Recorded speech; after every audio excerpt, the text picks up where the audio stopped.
ও দোস্ত, নামাজ পড়ো কেন? জান্নাতের জন্য। মসজিদে তো জান্নাত নাই। হজে যাও কেন? বেহেশতের জন্য। হজে তো মক্কায় তো বেহেশত নাই। বেহেশত কোথায়?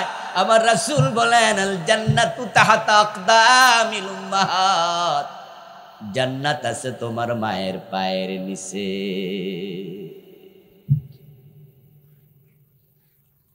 وقال رسول الله صلى الله عليه وسلم الوالد اوسط ابواب الجنه। ও মিয়া, জান্নাত পাওয়ার জন্য লাখ টাকা যাকাত দাও, কত মসজিদ মাদ্রাসা বানাও। শোনো শোনো, তোমার বাবা হলো জান্নাতে প্রবেশের সবচেয়ে বড় দরজা। বাবাকে খুশি করো, মাকে খুশি করো, অল্প ইবাদতে জান্নাত মিলে যাবে। রিদার রব ফি রিদাল ওয়ালিদাইনি ওয়া সাখাতুর রব্বি ফি সাখাতিল ওয়ালিদাইন। মা বাবাকে অসন্তুষ্ট রেখে হজে যাইও না। মা বাবাকে না খুশ রেখে মসজিদ বানায়া দিও না। ওগুলো আল্লাহ নেয় না। রাসূলুল্লাহ বলেন, মা বাবার সন্তুষ্টির উপরে আল্লাহর সন্তুষ্টি নির্ভর করে। মা বাবার অসন্তুষ্টির উপরে আল্লাহর অসন্তুষ্টি নির্ভর করে।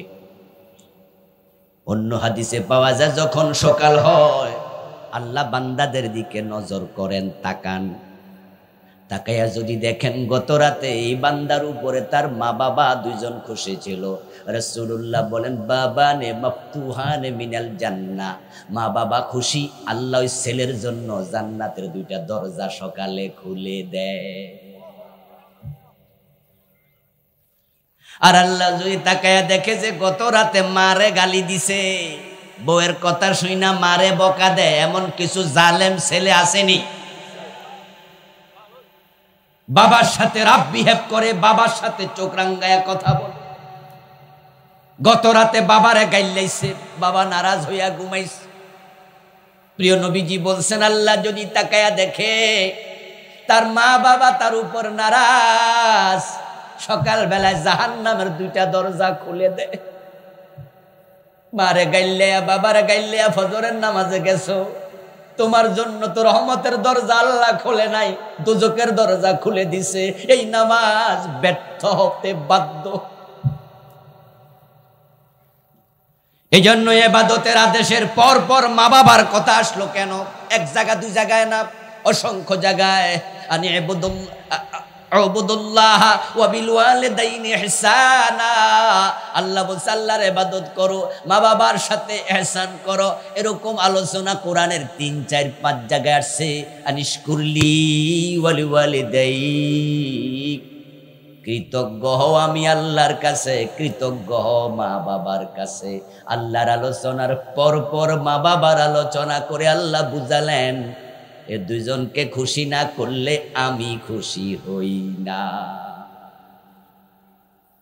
এ কোরআনের সবচেয়ে বড় আলেম যিনি নবী মুহাম্মদের পরে, উনি হচ্ছেন রাসূলের চাচাতো ভাই ইবনে আব্বাস রাদিয়াল্লাহু তাআলা আনহুমা। উনাকে বলা হয় রাইসুল মুফাসসিরিন, সবচেয়ে বড় কোরআনের আলেম তিনি। আব্দুল্লাহ ইবনে আব্বাস রাদিয়াল্লাহু তাআলা আনহুমা বলছেন, তোমরা আমাকে কোরআনের বড় আলেম মনে করো, শোনো। মা আলিমতু আমালান আকরাবু ইলাল্লাহি মিন বিররিল ওয়ালিদাইন। মানুষ আল্লাহর কাছে যাওয়ার জন্য কত আমল করে।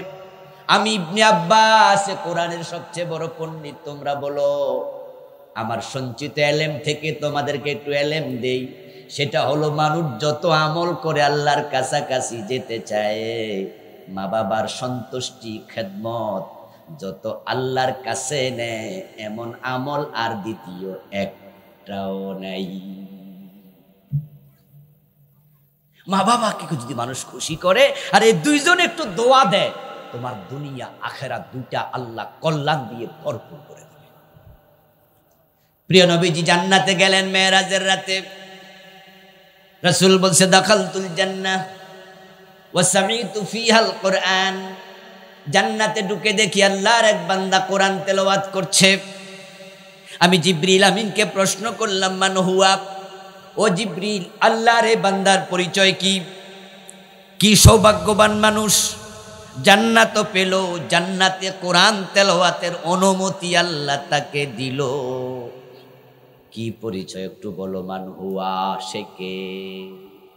জিবরিল আমিন বলে, ইয়া রাসূলুল্লাহ, হুয়া হারিসা ইবনে নুমান। হুজুর চিনেন নাই? সে তো আপনার সাহাবী হারেসা। অথচ হারেসা তখনও মরে নাই। হারেসা মারা গেছে হযরত ওসমানের আমলে, কোন কোন ঐতিহাসিক বলে হযরত ওমরের শাসন আমলে। মানে আল্লাহর নবী দেখে আসারও 1-1.5 যুগ পরে হারেসা মারা গেছে। হারেসা দুনিয়ায়, রাসূল দেখে আসে জান্নাতে কোরআন পড়তেছে। প্রিয় নবী দুনিয়া আসলেন, হারেসাকে ডাকলেন, হারেসা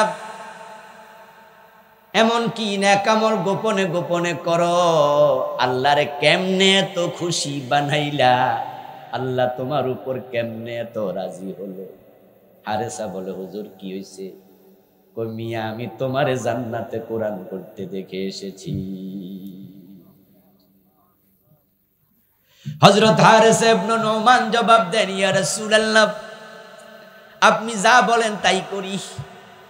অন্যরা যে আমল করে আমিও তো তাই করি, তবে একটা আমল আমার বেশি আছে যেটা সবার নাই। সেটা হলো, আমার একজন বৃদ্ধা মা আছে যে নিজের হাতে খাইতে পারে না, আমি আমার হাতে মারে খাওয়াই। আমার মারে আমি গোসল করাইয়া দেই। ও নবীজি, আমার মা আমার উপর বড় খুশি। রাসূলের সাথে হারেসা রাদিয়াল্লাহু তাআলা আনহু গল্প করছেন। এর মাঝে কয়েকজন সাহাবী আসলেন, এসে বলছি, ইয়া রাসূলুল্লাহ, কথা ঠিক, ইয়াগসিলুহা বিয়াদিহি ওয়া ইউতইমুহা বিয়াদিহি ওয়া ইয়াফলি রাসাহা বিয়াদিহি। হুজুর, আমরাও সাক্ষী দেই, সে মারে গোসল দেয়, সে মারে খাওয়াইয়া দেয়, মায়ের চিরুনি দিয়া মাথার চুল পর্যন্ত আশ্রয়া দেয়। রাসূলুল্লাহ সাল্লাল্লাহু আলাইহি সাল্লাম এবার বলছেন, কাযালিকুমুল বিররু, কাযালিকুমুল বিররু, কাযালিকুমুল বিররু। 3 বার বললেন। ও হারেসা, বুঝতে পেরেছি রে, এটাই হলো বিররুল ওয়ালিদাইন। তোর মায়ের দোয়ার কারণে আল্লাহ তুই দুনিয়া থাকতে জান্নাত দিয়ে দিছে।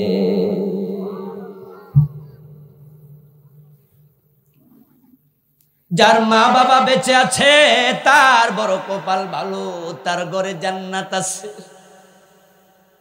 যে মা বাবার খেদমত করে জান্নাত নিতে পারে না, সে বড় হতভাগা।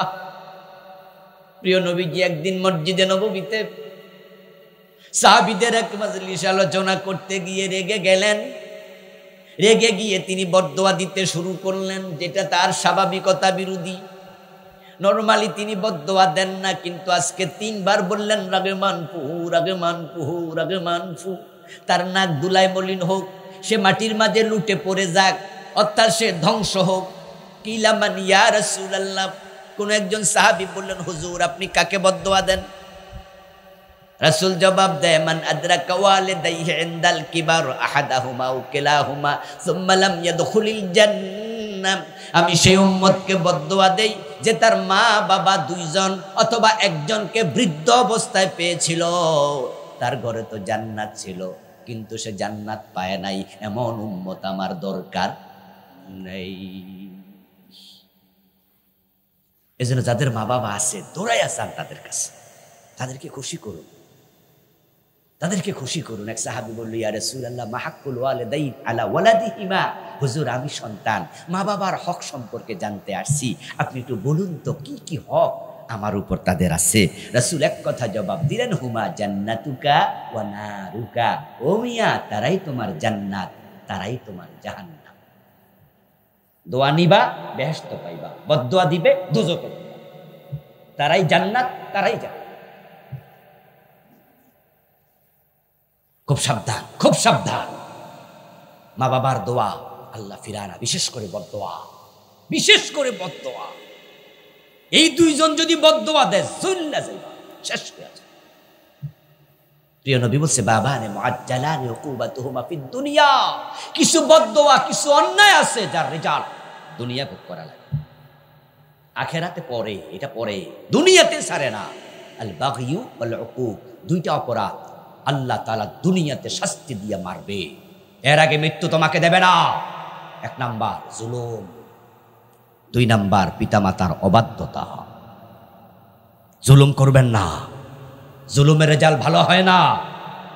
এই যে অগাস্ট বিপ্লবের কথা বলেছি, আজ থেকে 4.5 মাস আগে একটি সরকারের পতন হলো দারুণ লাঞ্ছনার সাথে। 300 এমপি একসাথে পালাতে হয় না, এটা হওয়ার কথা না, কারণ দেশটা তারাই তো স্বাধীন করেছে, তাদের হাত দিয়ে স্বাধীন হয়েছে। এই মূর্তি, শেখ মুজিবের মূর্তি মাটিতে ফেলবে কেন, মাথায় উঠে প্রস্রাব কেন করবে?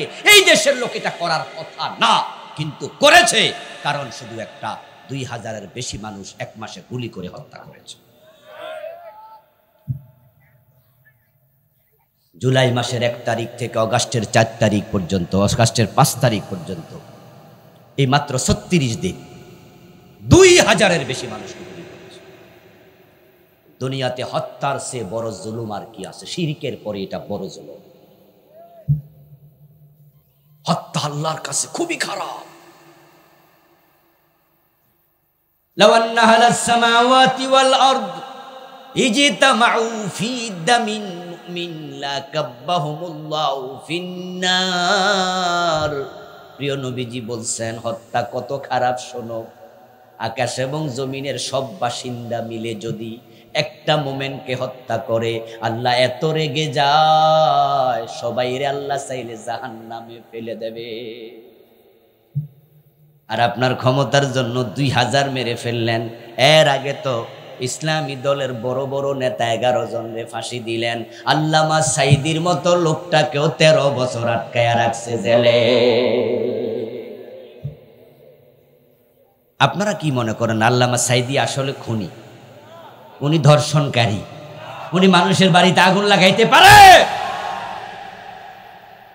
চোখের পানি বৃথা যায় না। জুলুম করবেন না, জুলুম করবেন না।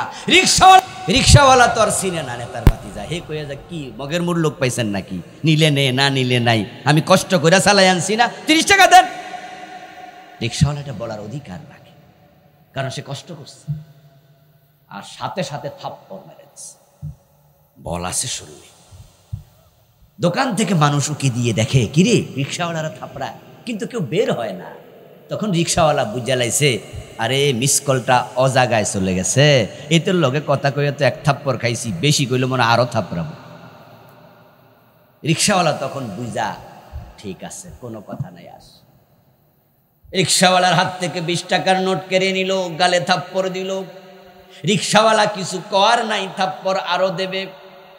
তাই রিক্সায় উঠে চোখের পানি ছেড়ে দিয়া হাতলে হাত রেখে, পেডেলে পা রেখে রিক্সা চালায়া চলে যায়। উত্তরবঙ্গ থেকে এসেছে, আপনাদের এই এলাকায় রিক্সা চালাইতে গরিব মানুষ। আল্লাহর কাছে চোখের পানি ছেড়ে দিয়ে মনে মনে বলে, আসমানের মালিক গরিব বানাইলা কেন? পরিশ্রম করেও তো থাপ্পড় খাওয়া লাগে, বিচার তো পাইলাম না। আল্লাহ বিচারটা তোমার আদালতে দিলাম। মাজলুমের বদদোয়া এবং আল্লাহর মাঝখানে কোনো পর্দা নেই। সহিহ বুখারীর হাদিস, ওয়াত্তাকা দাওয়াতাল মাজলুম ফাইন্নাহু লাইসা বাইনাহা ওয়া বাইনাল্লাহি হিজাব। ডাইরেক্ট কবুল। এবার বলুন তো, যেই বেটা 5 কেজি ওজনের থাপ্পড় রিক্সাওয়ালার গালে বসাইছে, 50 কেজি ওজনের থাপ্পড় ফিরাইয়া তার গালে বসানোর ক্ষমতা আসমানের মালিকের আছে না নাই? শুধু সময়ের অপেক্ষা।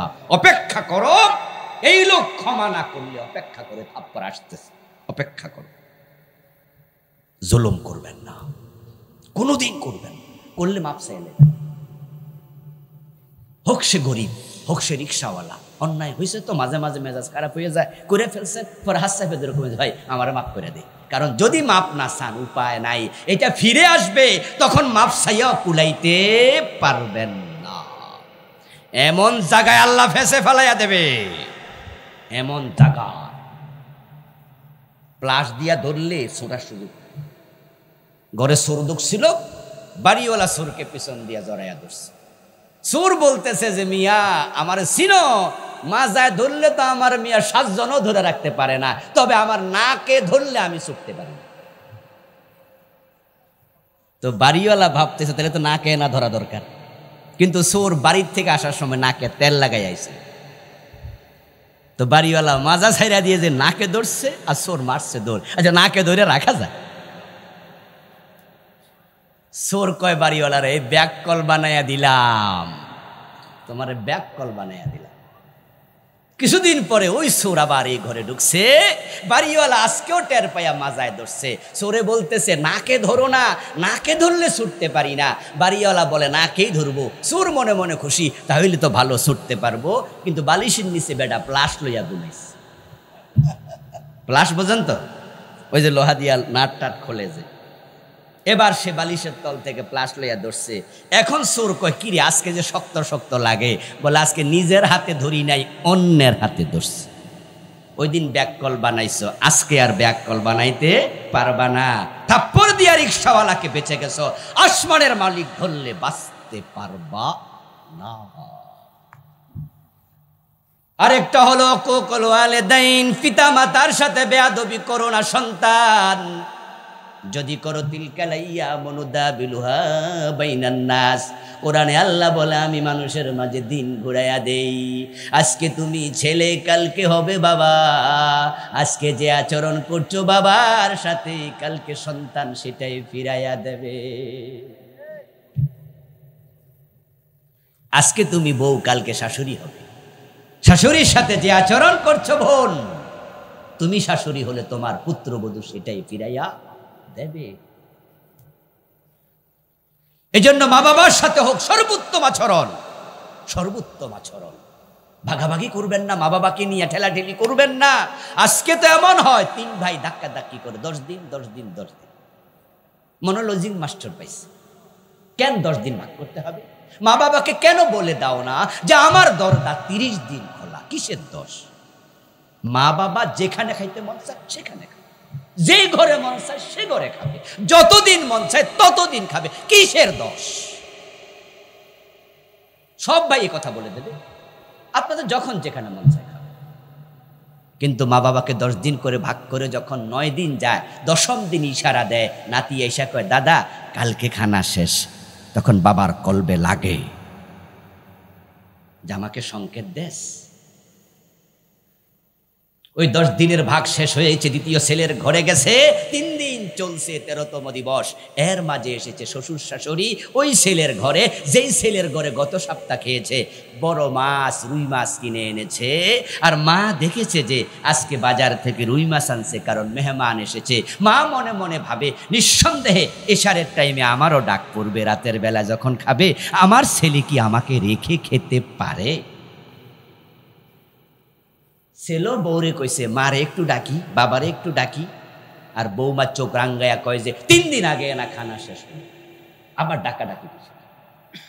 মেও মেও করে ছেলে কয় আচ্ছা আচ্ছা আচ্ছা ঠিক আছে। এমন কিছু ছেলে আছে না, এগুলো পুরুষ না কাপুরুষ? কাপুরুষ। বউরে হে জিগাইতেছে, ঘর তোমার, বাড়ি তোমার, সংসার তোমার, বউরাও তো তোমার, ফের কি জিগাও? সব জায়গায় বউরে জিগাইতে হয় না, কিছু কিছু জায়গায় জিগাইবেন, সব জায়গায় না। কিন্তু বউরে জিগায়, মারে ডাকতাম। আর বউ ধমক দিল মেও মেও করে, বিড়ালের। এবার কি হলো, রাতের বেলা মায়ের অপেক্ষা, বাবার অপেক্ষা, ডাক দে বুঝি, কিন্তু ডাকে না। 9:30 বেজে গেল, 10টা বেজে গেল। মা বুঝে নিয়েছে মনে হয় ডাকার পড়বে না।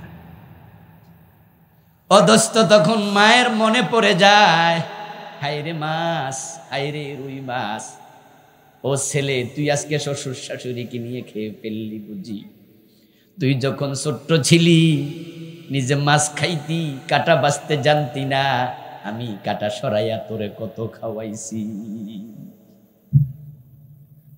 মায়ের চোখে ভেসে ওঠে, 3 প্লেটে 3 টুকরো নিয়ে বসছিলাম, তোর বাবার টুকরা সেটাও তুই খাইছস, আমারটাও খাওয়াইয়া দিছি, নিজেরটাও খাইছস। তুই যখন বেশি মাছ খাইতি, তোর বাবা গরিব মানুষ ছিল, কিন্তু আমি তোর বাবারে বাধ্য করছি অন্য খরচ কম কইরা হলো মাছ বেশি করে কিনি, আমার বাজান মাছ পছন্দ করে। আমি তোদেরকে নিয়ে কোনোদিন ভাগাভাগি করি নাই, 9 মাস পেটে নিছি, কষ্টের ভাগ কাউকে দেই নাই। তুই 10 দিনের ভাগ বসায়া আমারে ডাকলি না। তোরে আমি প্রসব করেছি জীবনের ঝুঁকি নিয়া, ওই প্রসব বেদনার কষ্ট কাউকে ভাগ দেই নাই। তোরে আমি 2 বছর দুধ খাওয়াইছি, 3.5-4 বছর 5 বছর 2 হাতে তোর পায়খানা পরিষ্কার করছি, কাউকে ভাগ দেই নাই। তুই আজকে ভাগের ঠেলায় পালাইয়া আজকে মাছ শাশুড়িকে নিয়ে খাইলি, আমারে ডাকলি না। বদদোয়া দেয়া লাগে না রে ভাই, মনের কষ্টের নামে হলো বদদোয়া। সাবধানে আচরণ করবেন ওদের সাথে, সামান্য কষ্ট পায় এমন কোন আচরণ করবেন না। খুশি করে ফেলেন, খুশি করে। দোয়া লাগবে, বড় হতে চান দোয়া লাগবে, বড় হতে চান দোয়া লাগবে। গত কয়েকদিন আগে, এই 15-20 দিন হবে কম বেশি, আমার মাও আমার বাসা ছিল। আমার বাবা নেই, ছিলেন, মরে গেলেন, আল্লাহ জান্নাত নসিব করুক।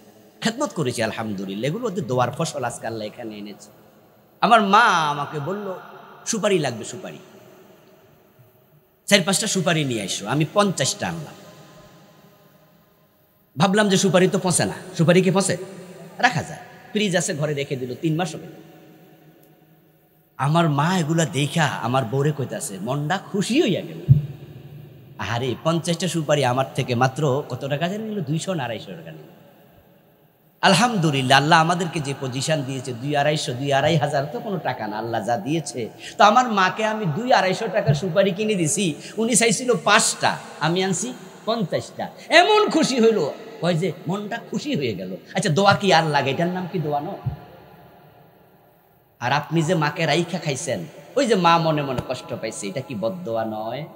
এমন কাজ করবেন যেন খুশি হয়ে যায়। এই দুনিয়াতে মা বাবার সে সহজে খুশি করা যায় এমন মানুষ আর পাবেন না। এই যে আমি আজকে মাহফিলে আসছি, আমার যদি 1 লাখ টাকা হাদিয়া দেয়, আপনি ভাববেন 1 লাখ টাকা দিছি, এমন টাকা দিছি, হুজুরের দোয়া সব আমি পাবো। কিন্তু আমি মনে মনে ভাববো টাকা গনার পরে, আরে 1.5 লাখ কতজন দেয়, তো দোয়া হেরে দেবো বেশি নাম নেবে। আপনি পীর সাহেবরে দাওয়াত দিয়া 13 কিসিমের তরকারি খাওয়াইয়া মনে মনে ভাববেন যে হুজুরের দোয়া সব নেব। হুজুর মনে মনে ভাবে, আরে 40 কিসিম তো কত পশু আর 1 মুরিদ খাওয়াইছে, দোয়া কারে বেশি দিতাম? মা বাবা এমন দুজন মানুষ, সামান্য কিছু দিলে খুশি। বলছে যে বাজান, কাপড়টা ছিঁড়ে গেছে, এটা কাপড় কিনে আনিস তো, লুঙ্গিটা নাই। বাবা বলেছে একটার জায়গায় 2টা দেবেন। দাম চেয়েছিল 500-700 টাকার কাপড়, 1200 টাকা দিয়ে কিনে দেবেন। দেখবেন এতটুকুতে মন ভরে দোয়া করো।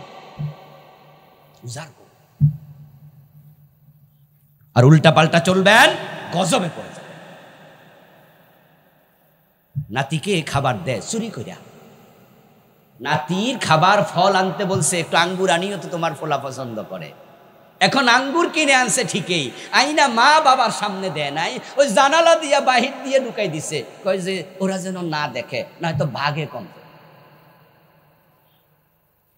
এই যে তোমার মা তোমার বাবারে না দেখাইয়া তোমার ফুতের আঙ্গুর কিনে দিছো, ফুত তো ছোট মানুষ, হেতে তো আঙ্গুর খাইয়া সকালে ঠিকই কয়ে দিব না, দাদু কালকে কিন্তু আব্বা আঙ্গুর আনছিল, আঙ্গুর খাইছে। তখন তো আপনার মা মনে মনে বলবে, কিরে কালকে ফোলা যে ঘরে দরজা দিয়ে ঢুকছিল, তো বাজারতে আসার সময় আঙ্গুর তো হাতে দেখলাম না, তো আঙ্গুর আনলো কোন দিক দিয়া? তখন ঠিকই বুঝে নেবে, ও বুঝেছি, আমরানি খাইয়া লাই, তাই আমাদের দেখাইয়া আনে নাই। কলিজায় এমন আঘাত লাগবে, এই আঘাত লাঠি দিয়ে পিটাইলেও লাগতো না। মায়ের মন চাও, বাবার মন চাও, সবকিছু বাবা তাদের হাতে তুলে দেবেন। খরচ আনবেন, আগে বাবারে ডাকবেন, মারে ডাকবেন, ওদের হাতে তুলে দেবেন যে আপনি কম গরিব মানুষ, আপনার কম সামর্থ্য, 1 পোয়া আঙ্গুর এনেছেন, এটাই মায়ের হাতে দেন না, বাবার হাতে দিয়ে বলেন যে মা তোমার নাতি নাকি আঙ্গুর খাইতে চাইছে, তো আঙ্গুর আনছিলাম, ধরো মিল্লা জিল্লা খাই। আরে ভাই, যখন নাতি নাতকুর হয় তখন সন্তানের মায়াটা ওদের কাছে চলে যায়। এই জন্য আপনি যা ভালোবাসেন আপনার সন্তানকে, আপনার মা বাবা কম ভালোবাসে না। এমন আচরণ করবেন না যাতে কষ্ট পায়। এক সাহাবী রাসূলুল্লাহকে বলি, ইয়া রাসূলুল্লাহ, ইন্নালি মালাম ওয়া ওয়ালাদান ওয়া ইন্না আবি ইউরিদু আন ইয়াহতাজা ইলা মালি। হুজুর, আমার সন্তান আছে, সম্পদ আছে, আমার বাবা আছে, কিন্তু বাবার একটা অভ্যাস হলো, বাবা শুধু টাকা চায়। কি করতে পারি বলুন তো, কত দেব? রাসূল বলে, আনতা ওয়া মালুকা লি আবিকা, তুমি এবং তোমার মাল সবটার মালিক তোমার বাবা। উল্টা পাল্টা চলতে চলতে যখন আজরাইল আসবে, তখন আল্লাহ বলবে, আজরাইল যাও, যাওয়ার সময় জাহান্নাম থেকে আগুন দিয়ে বানানো চাবুক নিয়ে যাও, দেখা হলেই তার চেহারার পিঠের মাঝে পিটাতে শুরু করবা।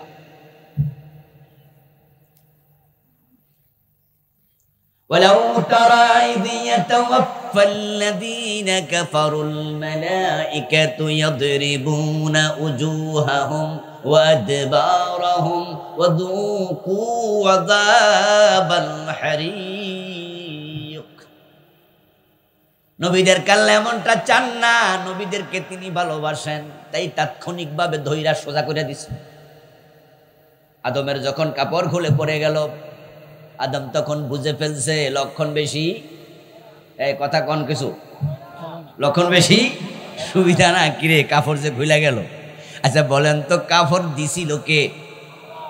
কথা কন না কেন ভাই? জান্নাতে কাপড় দিছে কে? এখন খুলে নিছে কে? মনে পড়ে গেছে গাছের কাছে আসলাম কেন, কামটা তো মোটেও ঠিক হয় নাই। কিন্তু অপরাধ করার পরে এখন কি করা লাগে আদম তো জানেও না, কারণ এটার আগে কখনো আদম কোনো অপরাধের কর্ম করেন নাই। কম্পিউটার দোকানে গেলে দেখবেন কম্পিউটার অপারেটর যারা আছে তারা বিভিন্ন জিনিস লেখে, কম্পোজ করে, এরকম টিপ দিলে কিন্তু লেখাও না। তো টিপ দিলে যে লেখা ওঠে, এখন টিপ দেওয়া দরকার তালিব বর্ষ, টিপ দিছে মধুনস্য, ভুল হয়েছে। ভুল হইলে কি ভুল সহ ছাপাইব না সংশোধন করব? তো সংশোধন করার জন্য আরেকটা টিপ দেওয়া লাগবে না? তো কোন মেশিনে টিপ দেওয়া লাগবে, কোন অক্ষরে না জানলে দিবেন কেমনে? না জানা দিলে তো আরেকটা ভুল হবে। এই জন্য যারা এগুলো করে তারা ভুল হইলে কি করা লাগে সেটা বোঝে। এখন আদম তো ভুল করেছে, কিন্তু ভুল সংশোধন কেমনে জানে না। তিনি জান্নাতের পাতা খুলে খুলে লজ্জাস্থান ডাকতেছে। আল্লাহ তো মনের খবর জানে, আমার আদম মনে মনে লজ্জিত হয়ে গেছে, কাপড় টাপড় গায়ে নাই। এবার আল্লাহ তাআলা আদম আলাইহিস সালামের কাছে কোরআনের কিছু আয়াত নাজিল করেছে। ফাতালাক্কা আদামু মির রাব্বিহি কালিমাত ফাতাবা আলাইহি। কেমনে তওবা করা লাগে, আল্লাহ আদমের কাছে কিছু কালেমা নাজিল করছে। সুবহানাল্লাহ পড়ে আল্লাহ শিখাইছে। আদম এই কথা কইয়া তওবা করা লাগে। ফাকালা রব্বানা যালামনা, আমার সাথে পড়ুন সবাই, রব্বানা যালামনা আনফুসানা ওয়া ইল্লাম তাগফির লানা ওয়া তারহামনা লানাকুনান্না মিনাল খাসিরিন। দুজন আল্লাহরে বলছে, আল্লাহ সরি, নফসের উপর জুলুম করছি, আমাদের ক্ষমা করে দাও। তুমি ক্ষমা না করলে উপায় নাই। ফাতাবা আলাই, কোরআনে আল্লাহ বলে আমি সাথে সাথে ক্ষমা করে দিছি। সুবহানাল্লাহ। ফালিল ফাউ, ফালিল ফাউ, তাৎক্ষণিকভাবে কোনো কাজ হওয়ার জন্য ফা শব্দ ব্যবহার। ফাকালা রব্বানা যালামনা আনফুসানা, দুজন বলছে সাথে সাথে রব্বানা যালামনা। এই রব্বানা যালামনা বলে দোয়া করছে, এটা কোরআনের আয়াত। ক্ষমা করেছে, এটাও কোরআনের আয়াত। আর আমাদের দেশের হুজুররা 350 বছর কাঁদছে, তারপরে ক্ষমা করছে। এগুলো বানানো কথা, কোনো হাদিসে নাই। আল্লাহ এত কঠোর না। একটা গুনাহ করলে 350 বছর কাঁদলে, এরপরে মাফ করলে, আর আমরা যারা প্রতিদিন 10-20টা করি, আমরা রূপাই 350 বছর হায়াত পাইবেননি। আচ্ছা 100 বছর পাইবেননি। আল্লাহ এত কঠোর না। ফাতাবা আলাই, তিনি ওখানে ক্ষমা করে দিয়েছেন। আমার দোস্ত বলছিলাম, আল্লাহর ফয়সালার বাহিরে চলার কোনো অধিকার নাই। চলছিল আদম এক জায়গায়, আল্লাহ ধরছে খপ কইরা, পরে তাওবা করা লাগছে। তাওবার পর মাফ। নবী ইউনূস আলাইহিস সালাম রওনা দিছে নিনওয়া ছেড়ে অন্য জায়গায়। আল্লাহ কয় না না, যেতে দেব না, দায়িত্ব দিছি এখানে, অনুমতি ছাড়া সেখানে কেন যাইবা? নৌকার মাছ থেকে লোকেরা ফেলে দিল। ফালতাকামাহুল হুত ওয়া হুয়া মুলিম, একটা বড় মাছ আইয়া গপ কইরা গিলা ফেলল। বলুন তো মাছে নিজে নিজে গিলছে না একজনে গিলাইছে? এই মাছের অর্ডার করছে কে? কামড় দেয় নাই, দাঁত বসায় নাই, পেটে যাওয়ার পরে হজম হয় নাই, পেটের মাঝে নিরাপদে আল্লাহ আটকায় রাখছে 40 দিন। পেটের ভিতরে ঢুইকে দেখে কিরে এত অন্ধকার কেন, আইলাম কই? রওনা দিছিলাম নদীর ওই পারে চলে যাব, এখন আইলামটা কই? মাছের পেটে যাওয়ার পরে ইউনুস নবী বুঝছে আমার আল্লাহ আমার উপরে রাগ করছে, আল্লাহ আমারে পাঠাইছে নিনুয়ায়, আর আমি চলে যাচ্ছি আরেক জায়গায়। আমার আল্লাহর সাথে একটু পরামর্শ করা উচিত ছিল যে আল্লাহ উম্মতেরা তো বেয়াদবি করতেছে, শুনলাম যে লাঠি সুটা লইয়া কিছু লোক আমার বাড়ির দিকে আসতেছে, এখন আমি কি এলাকা থেকে হিজরত করব নাকি আমি এলাকায় থাকবো? আল্লাহ যদি বলল ওকে যান, তাহলে হিজরত করা সুন্নাহ। নবী মুহাম্মদ হিজরত করে নাই, মক্কা থেকে মদিনা গেছে, হিজরত আছে। কিন্তু ইউনুস আলাইহিস সালাম আল্লাহরে জিগায় নাই, না জিগায় আর রওনা দিছে। আল্লাহকে আমার কথার বাহিরে চলতে পারবা না, মাছের পেটে। এবার ইউনুস আলাইহিস সালাম বুঝলেন যে কাজটা ঠিক হয় নাই, তাই মাছের পেটে তিনি কি বললেন আমার সাথে পড়ুন, লা ইলাহা ইল্লা আনতা সুবহানাকা ইন্নী কুনতু মিনাল জালিমিন। এই দোয়ার নাম কি? হ্যাঁ বলেন না ভাইরা, কি দোয়ায়ে? এটা ইউনুস আলাইহিস সালামের দোয়া। ইউনুস কয় আল্লাহ তুমি পবিত্র, তুমি ছাড়া ইলাহ নাই, আর আমি জালেম। ইন্নী কুনতু মিনাজ, আমি অন্যায় করছি, আমি জালেম, আমি ঠিক করি নাই। আল্লাহকে ইউনুস বুঝছো ঠিক যে করো নাই? জি। ও মাছ যা যা আমার ইউনুসকে এবার বমি করে দে। সুবহানাল্লাহ।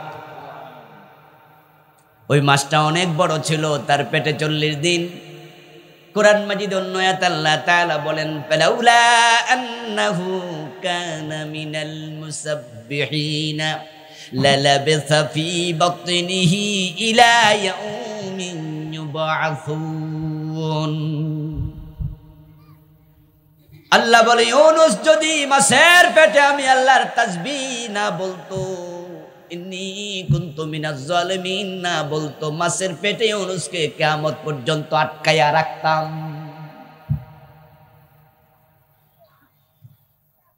আল্লাহ কত বড়, কত শক্ত, ধরলে কারোরা ছাড়ে না। এই যে 5 তারিখে ধরছে এক দলের, খেয়াল করছেন না? কোথা থেকে কোথায় নিয়ে গেছে। আল্লাহর ধরা, ডরাইয়েন, সবসময় ভয় পাইয়েন, সরি বললেন, বেশি অন্যায় করেন না। কখন যে ধরে কোয়া যায় না। লাগাতার 3 বছর 3 বার প্রধানমন্ত্রী, এর আগেও ছিল উনি 2 বার প্রধানমন্ত্রী। কি ক্ষমতা, দুর্দণ্ড প্রতাপ, তার আঙ্গুলের ইশারায় মন্ত্রীর মন্ত্রিত্ব চলে যেত, এবং তার দলের বড় বড় নেতারা তার পা ছুঁয়ে সালাম করত। মন্ত্রীরা কি প্রভাব, একা সব চালাইছে। এখন আল্লাহ তাআলা এমন ভাবে ধরছে, পৃথিবীর কোন দেশ তাকে এখন জায়গা দেয় না। ইন্ডিয়া জায়গা না দিলে গর্তে লুকান লাগতো, গর্ত ছাড়া উপায় ছিল না। আমেরিকা বলে দিছে নো এন্ট্রেস, আমার দেশে প্রবেশ নিষেধ, আসবা না। আমেরিকা ভিসা দিচ্ছে না, বলছে প্রবেশ নিষেধ, অথচ তার ছেলে আমেরিকার নাগরিক, তার পুতের বউ আমেরিকার নাগরিক, তার পুতের বউ জন্মসূত্রে নাগরিক, তার নিজের আপন বোনের মেয়ে লন্ডনে এখন প্রতিমন্ত্রী, জন্মসূত্রে নাগরিক। লন্ডন বলে নো এন্ট্রেস, আমেরিকা বলে নো এন্ট্রেস। আপনারা এখানে আমার সামনে যারা আছেন, আচ্ছা যদি কেউ রিক্সাওয়ালাও থাকে, সে যদি মালয়েশিয়া যেতে চায়, মালয়েশিয়া ভিসা দেবে না? কাতার, দুবাই দেবে না? সৌদি আরব আমরা উমরা করতে চাইলে ভিসা দেবে না? কিন্তু হে চাইলে পৃথিবীর কোনো দেশ দেবে না। এখন পৃথিবীর একটা দেশে দেবে, সবাই বলছে নো। দেখেন কোথায় ছিল, এখন কোথায়। এখন মোদি মিয়া একটু দয়া করছে, আর দয়া না করলে উপায় ছিল না। পত্রিকায় পাইছিলাম কিছুদিন আগে দুবাই গেছিল, 10 ঘন্টা এয়ারপোর্টে বসায় রাখছে, বসায় রাইখা তারপরে ফেরত দিছে আবার ইন্ডিয়া। দুবাই সরকার বুঝাইছে যে ইয়ানে জানগা বেড়ারও বউ নাই আমনেরও জামাই নেই, মিলবো বালা। আমি জাস্ট আপনাদের বুঝাতে চাইলাম এই ধরাটা কি মানুষে ধরছে না আল্লাহ? আল্লাহর ধরা কি সহজ না কঠিন? এর জন্য নিজেরাও সাবধানে থাকেন, কিন্তু খুব সাবধানে থাকেন। যে সুদ খাইতেছেন জনমের মতো ধরলে ভিক্ষুক বানায় ছেড়ে দেবে। পরের টাকা হারাম নাই হালাল নাই চিন্তা নাই, পকেটে ঢুকাচ্ছেন, একটু ক্যান্সার দিয়ে দেবে, সব শেষ। বেচতে বেচতে সব শেষ।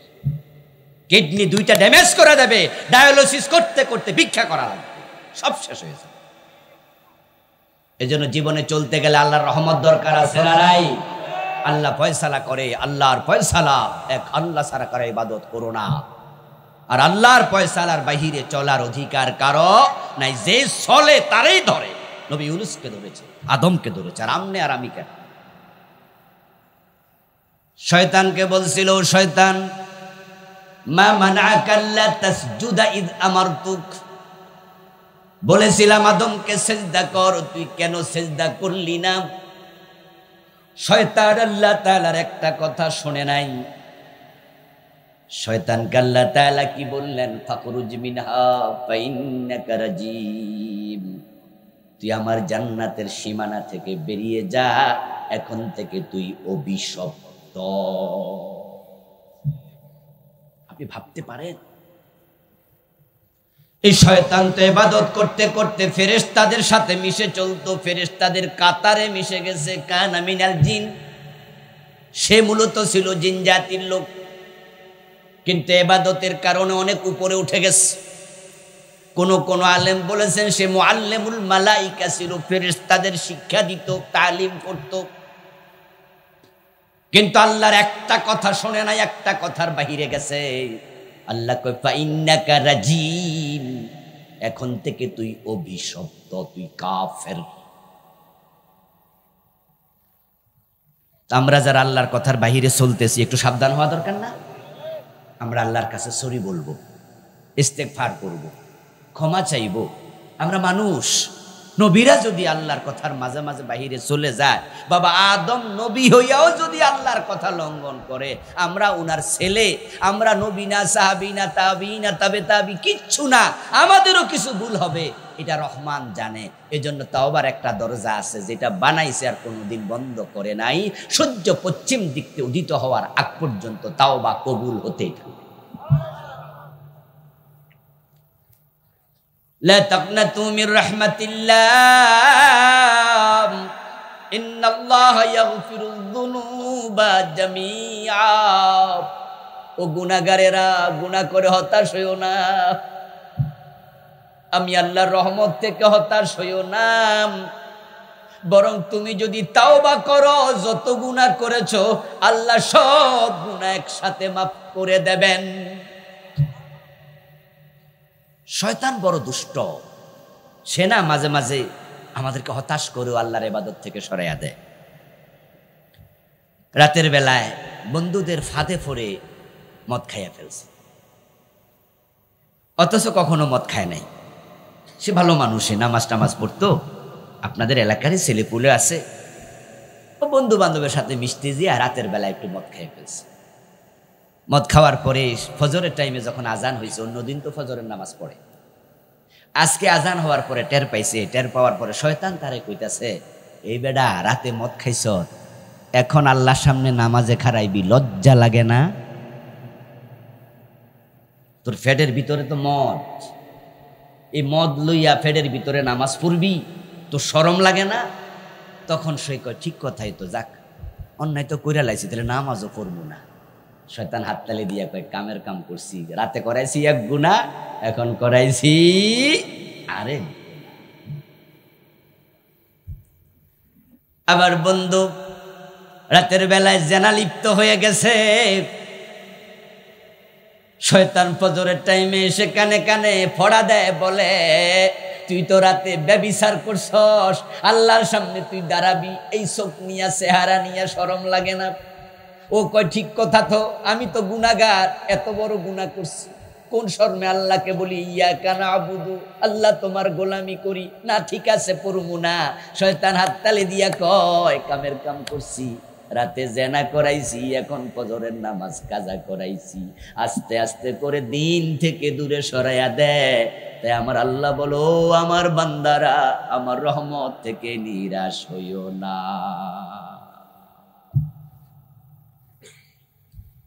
وَقَضَى رَبُّكَ أَلَّا تَعْبُدُوا إِلَّا إِيَّاهُ, আল্লাহর প্রথম ফয়সালা ইবাদত করো আল্লাহর, আল্লাহ ছাড়া কারো ইবাদত করো না। وَبِالْوَالِدَيْنِ إِحْسَانًا, দ্বিতীয় ফয়সালা হলো মা বাবার সাথে ইহসান করো। প্রথম অংশ ইবাদত হবে আল্লাহর, আল্লাহর সাথে ইবাদতে কাউকে শরীক করা যাবে না। ইবাদত হবে তিনটা জিনিস থেকে মুক্ত। শিরিক মুক্ত হবে ইবাদত, প্রদর্শনেচ্ছা মুক্ত হবে ইবাদত, বেদাত মুক্ত হওয়া লাগবে ইবাদত। ইবাদত করার সময় যদি আপনি মনে করেন যে দান করছি, মসজিদে আসলেন, মাহফিলে আসলেন, 10,000 টাকা দান করলেন, দান সাদাকা ইবাদত, কিন্তু আপনি মনে মনে ভাবছেন যে আমি যদি দান করি মানুষ আমাকে দানবীর বলবে, আমি যে দান করছি মানুষ জানবে, আমারে বাহবা দেবে, সামনের নির্বাচনে খারাইলে ভোটও দেবে। ইবাদতের মাঝে অন্যের সন্তুষ্টি আশা করলেন, শিরিক হয়ে গেল। এটা রিয়া নামক শিরিক। নামাজ পড়তে দাঁড়ালেন, 1 রাকাত পড়ছেন, এর মাঝে দেখলেন যে পাশে এসে এক লোক, ভদ্রলোক বইছে। আপনি মসজিদের মুয়াজ্জিন, ইমাম, উনি এসে আপনার দিকে তাকায় আছে যে কেমনে হুজুরে নামাজটা পড়ে একটু দেখি। আপনিও বুঝতে পারছেন যে হে যে পাশে বইয়া চাইয়া রইছে, আর মনে মনে ভাবতেছেন এখন যদি তাড়াহুড়া কইরা রুকু দেই, তাড়াহুড়া কইরা সেজদা দেই, বেটা তো চা দোকানে বইয়া মানুষের লগে সমালোচনা করব যে হুজুর রুকু দিয়ে সোজা হইয়া খাড়ায় না, হুজুর 2 সেজদার মাঝখানে বসে না, হুজুর সুবহান রাব্বিয়াল আযীম আলা 3 বার কয় না, মানুষে কইব কি? এই জন্য আপনি এখন নামাজ পড়তেছেন সুন্দরভাবে, ধীরস্থির ভাবে, আল্লাহর খুশির জন্য না সমালোচনা থেকে বাঁচার জন্য? সে আপনার ভালো নামাজ দেখে আবার সমালোচনা করবে না, প্রশংসা করবে। আমাদের মুয়াজ্জিন সাহেব, ইমাম সাহেবের নামাজ খুব সুন্দর। আপনার এই ইবাদতে নামাজে শিরিক ঢুকে গেল, এটা রিয়া। রাসূলুল্লাহ সাল্লাল্লাহু আলাইহি ওয়াসাল্লাম বলেছেন, মানুষকে দেখানোর জন্য যে ব্যক্তি ইবাদত করে সে শিরিক করে।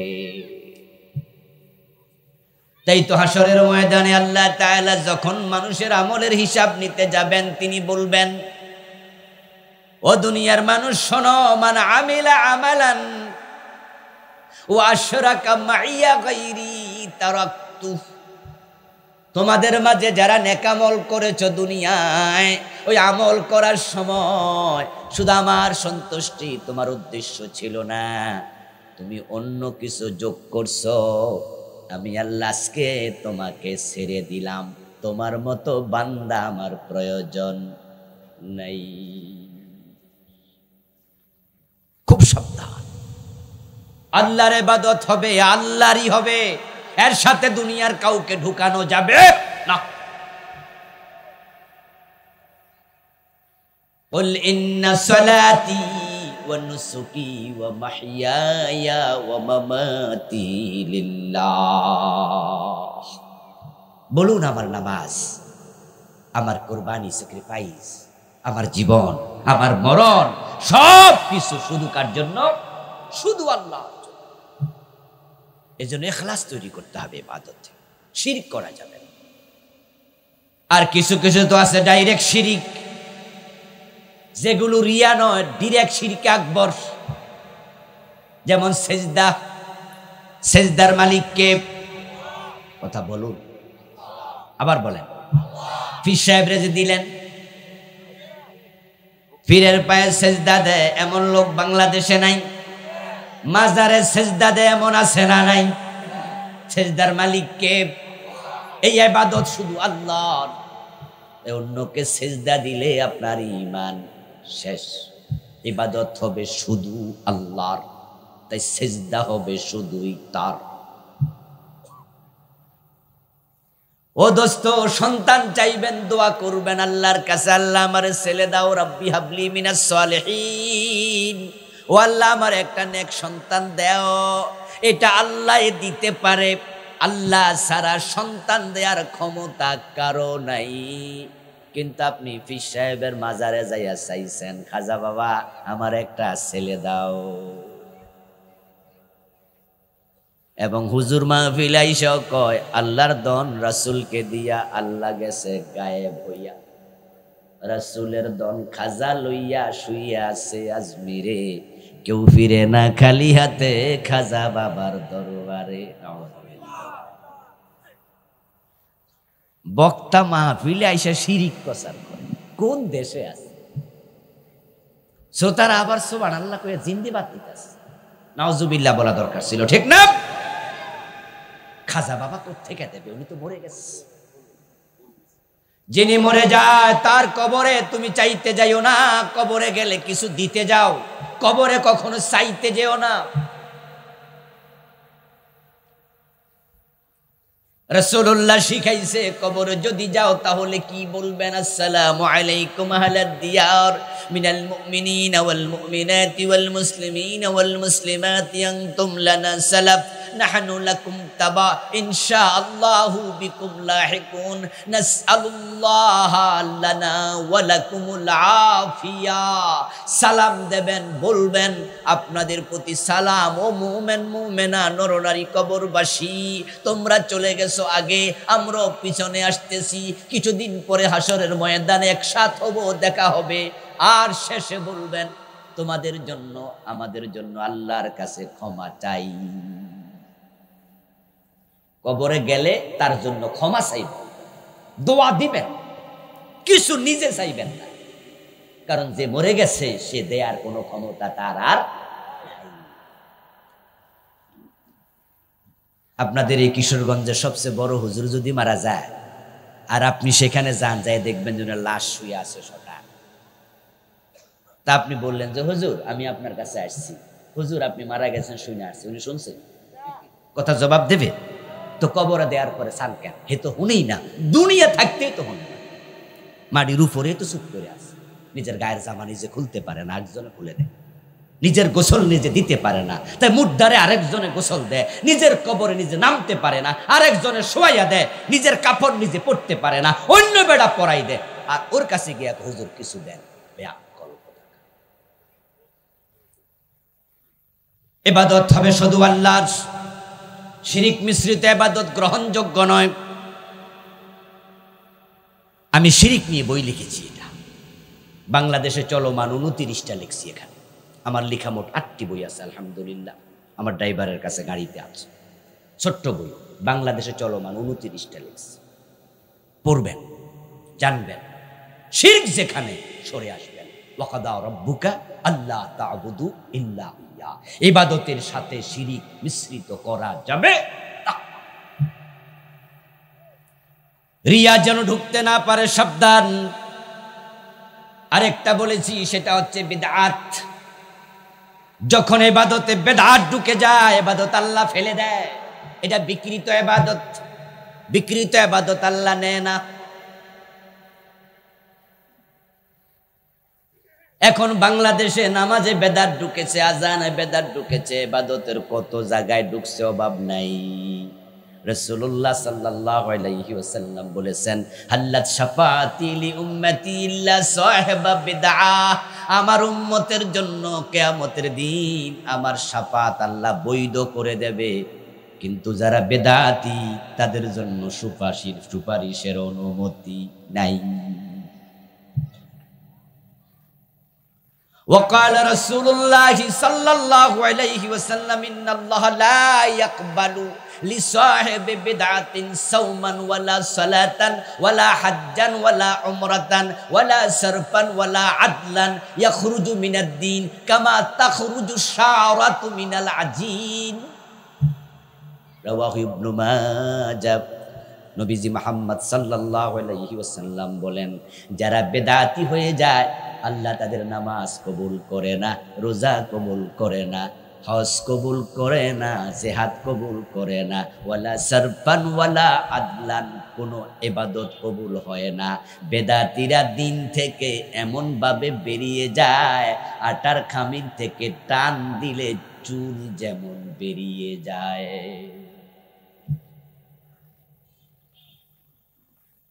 সহিহ বুখারীতে এসেছে রাসূল মুহাম্মদ সাল্লাল্লাহু আলাইহি ওয়াসাল্লাম বলেছেন, আনা ফারতুকুম ইয়াউমাল কিয়ামাতি আলাল হাউজ, আমি তোমাদের সবার আগে হাউজে কাউসারের সামনে হাজির থাকব, আমার উম্মতকে পানি পান করাবো।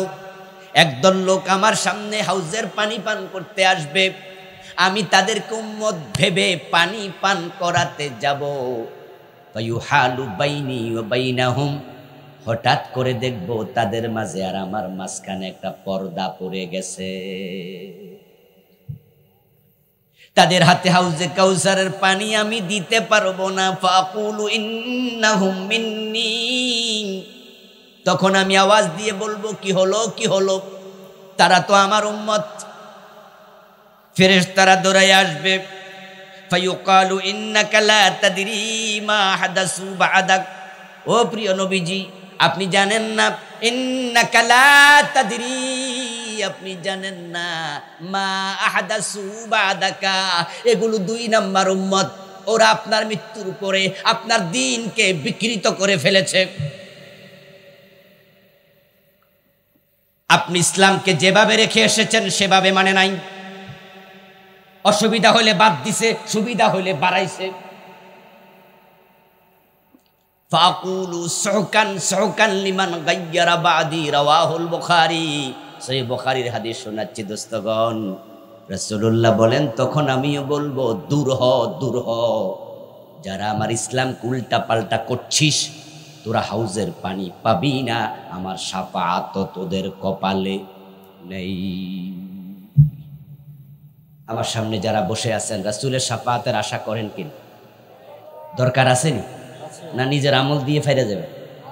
এত সোজা। বেদাতি হবেন, রাসূলুল্লাহ শাফাআত পাবেন না। বেদাত মানে ইসলাম বিকৃত করা, নতুন সংযোজন অথবা বিয়োজন, দুইটাই বেদাত। ছেড়ে দেওয়া বেদাত, আবার বাড়ায়া দেওয়া বেদাত। قال رسول الله صلى الله عليه وسلم من أحدث في أمرنا هذا ما ليس منه فهو رد, আমার দিনে যাহা ছিল না যদি কেউ সেটা সংযোজন করে, এটা ফেলে দাও, এটা বাতিল, এটা বাতিল, এটা বাতিল, মারদুদ। রাসূল যা করেছেন তাই করবেন, তিনি যা বলেছেন তাই বলবেন, বাড়াবেনও না কমাবেনও না।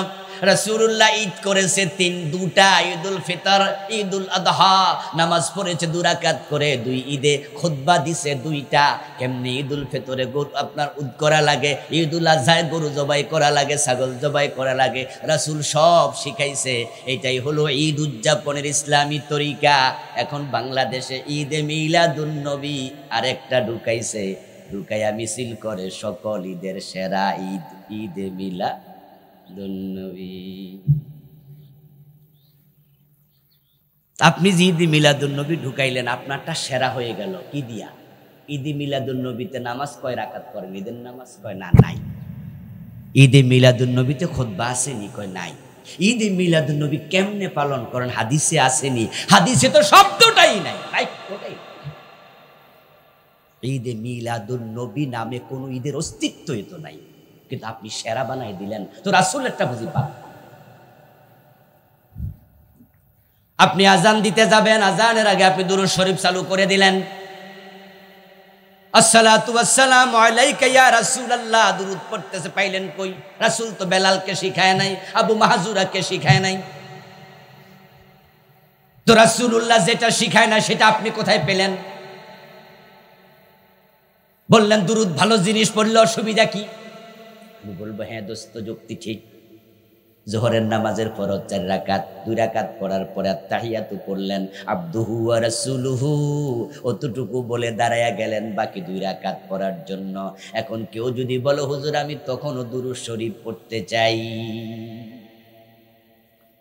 হানাফি মাযহাবের আলেমরা বলবে যদি 4 রাকাত এবং 3 রাকাত বিশিষ্ট নামাজের 2 রাকাত পড়ার পরে আবদুহু ওয়া রাসূলুহু পর্যন্ত পড়ে শেষ করে না দাঁড়ায়া দুরূদ শরীফ পড়ে তাকে সাউ সেজদা দিতে হবে। এবার আপনাদের থেকে জিজ্ঞাসা করে জানবো, যারা জানেন বলেন তো, সাউ সেজদা কি শকে দেয় না জরিমানা? বুঝেন তো? তো বেড়া অন্যায় করলো কি জরিমানা দেও? দুরূদ শরীফ তো ভালো জিনিস, দুরূদ শরীফ পড়লে জরিমানা কিসের? এটা তো ভালো জিনিস। এবার বলুন তো, সাউ সেজদা দেয়া কি নফল না ওয়াজিব? যারা জানেন বলেন না। মাশাআল্লাহ, ওয়াজিব। তা আপনি দুরূদ শরীফ পড়লেন, জরিমানা দেয়া ওয়াজিব। প্রশ্ন হতে পারে অপরাধ কি? উত্তর হলো অপরাধ হলো আমার রাসূল এখানে আবদুহু ওয়া রাসূলুহু অতটুকু পরে খাড়াই গেছে, দুরূদ পড়ে নাই, পড়তেও বলে নাই। রাসূলের ইসলামে বাড়ানোর অধিকার তোমার নেই। বিকৃতি চলছে, বিকৃতি। রাসূলুল্লাহ জিকির শিখাইছে লা ইলাহা ইল্লাল্লাহ, জিকির শিখাইছে সুবহানাল্লাহ, জিকির শিখাইছে আলহামদুলিল্লাহ, জিকির শিখাইছে আল্লাহু আকবার। এখন বাংলাদেশের লোকেরা জিকির করতে করতে করতে কয় হুঁ হুঁ হুঁ। কিছু কিছু দরবারে হুঁ হুঁ জিকির, তো এটা কি দা কয় জিকির। মাঝে মাঝে মোবাইলের মাঝে ভিডিও পাই, দেখলাম যে জিকির যে কত রকম কাট করিয়া করে একসাথ করছে। করাতি জিকির, কোদাইল্লা জিকির, হেল্লা জিকির, সুইয়া জিকির, নাচ্চা জিকির, কত রকমের জিকির। জিকির করতে করতে গাছের আগা উঠতে যায়, আছে না? বাঁশের আগা উঠতে জিকির করতেছে, এসকে ঠেলা কারে। আজীব তো। এই যে আপনি হো হো করছেন, জিকির, জিকিরের শব্দ তো রাসূল শিখাইছে। আল্লাহর নবী কেমনে জিকির করা লাগে সেটা শিখাইছে, কোন কোন শব্দে জিকির করা লাগে সেটাও শিখাইছে। এখন জিকির করতে করতে আপনি পড়তেছেন ইল্লাল্লাহ ইল্লাল্লাহ ইল্লাল্লাহ। এই জিকির আমিও ছাত্র জীবনে কত করছি, আপনারাও এখন অনেকে করেন। অথচ আমার নবী ইল্লাল্লাহ শব্দে জীবনে একদিনও জিকির করেন নাই। এখন আপনি যুক্তি দেবেন হুজুর হাদিস ইসকির আছে বুখারীতে, অসুবিধা কি? হরফে ইস্তাসনা, মুস্তাসনা মিনহু, মুস্তাসনা নাউসরফের কায়দা দিয়া জায়েজ করবেন। আমি প্রশ্ন করতে চাই, আপনি কি ইবাদতে জায়েজ খুঁজবেন না সুন্নাহ খুঁজবেন?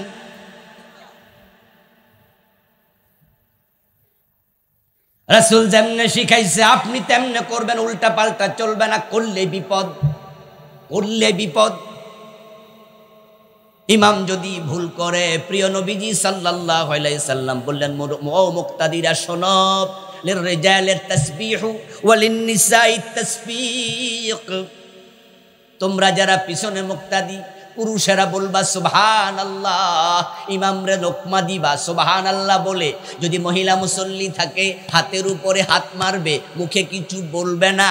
বাংলাদেশের লোকেরা সুবহানাল্লাহ ধাক্কাই দিয়া আল্লাহু আকবার ঢুকাই দিছে। আপনাদের এলাকায় ইমাম ভুল করলে লোকমা দেয় কি কইয়া?